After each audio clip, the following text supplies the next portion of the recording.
மேரேஜ்லாம் நாங்கள் ப்ராப்பராக பண்ணிக்கல, ரெஜிஸ்டர் மேரேஜ் பண்ணிக்கிட்டோம் அப்படிங்கிற மாதிரியான விஷயங்கள் வந்துட்டு. ரெஜிஸ்டர் மேரேஜ் பண்ணாலே அது ப்ராப்பரான மேரேஜ். அவங்க மேபி அதை ப்ராப்பர்ன்றதை அவங்க வீட்டில் இருக்கவங்கள கூப்பிட்டு வச்சு நாங்கள் கல்யாணம் பண்ணலை அப்படிங்கிறது தான் அவங்க சொல்லக்கூடிய அந்த ப்ராப்பர் மேரேஜ் இல்லைன்ற டேர்மாக இருக்கும் இந்த இடத்துல. Okay, marriage was legal which means it was a registered marriage. Okay, adult, so registered marriage பண்ணிக்கிட்டாங்க. அந்த மாதிரியான விஷயங்கள் எல்லாமே அதான் சொல்கிறாங்க. எனக்கு அப்புறம் தான் அவனை பற்றி தெரிய வரும், எனக்கு இவ்வளோ விஷயங்கள்லாம் பண்ணிட்டான் அப்படின்னு சொல்லி இந்த மாதிரி அவரை வந்து ஆதி ஐடென்டிஃபை பண்ணி ஸ்வேதா அவர்கள் வந்து இந்த இடத்துல ஒரு வீடியோ போட்டிருப்பாங்க.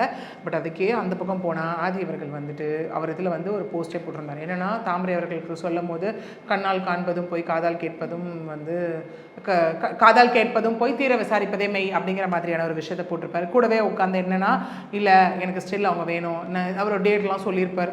நான் May 1 ப்ரப்போஸ் பண்ணேன், எல்லாமே ரொம்ப வந்து ஞாபகம் வச்சுக்கக்கூடிய டேட்ஸ், ஸ்பெஷல் டேட்ஸ் எல்லாமே. August 15 வீட்டை விட்டு வந்தாங்க, கல்யாணம் 2 நாள் கழிச்சு கல்யாணம் பண்ணிக்கிட்டோம். அவர் எங்கேயுமே ஒரு கில்ட் அப்படிங்கிற ஒரு ஃபேஸ் அவர் எங்கேயுமே காட்டல இல்லையா. நான் இவ்வளோ தவறு பண்ண இதுன்ற மாதிரி எங்கேயுமே அவர் காட்டாமல், நான் என்ன பண்ணேன், நான் அந்த மாதிரி எதுவுமே இல்லை. கூடவே தாமரை அவர்களுக்கும் இங்கே பணம் தேவைப்பட்டது, அந்த நகையை வச்சு அவங்களுக்கும் நான் கொடுத்தேன் அப்படிங்கிறது வந்துட்டு இவரோட ஸ்டேட்மெண்ட்டாக இருக்குது. அது மட்டும் இல்லாமல் இவர் வந்து இந்த நிறைய கேம்லிங் விஷயமா இருக்கட்டும், இந்த மாதிரி நிறைய அலிகேஷன்ஸ் அவர் மேலே வந்து தொடர்ந்து வந்துக்கிட்டு இருக்க ஒரு விஷயமா தான் இங்கே இருக்குது.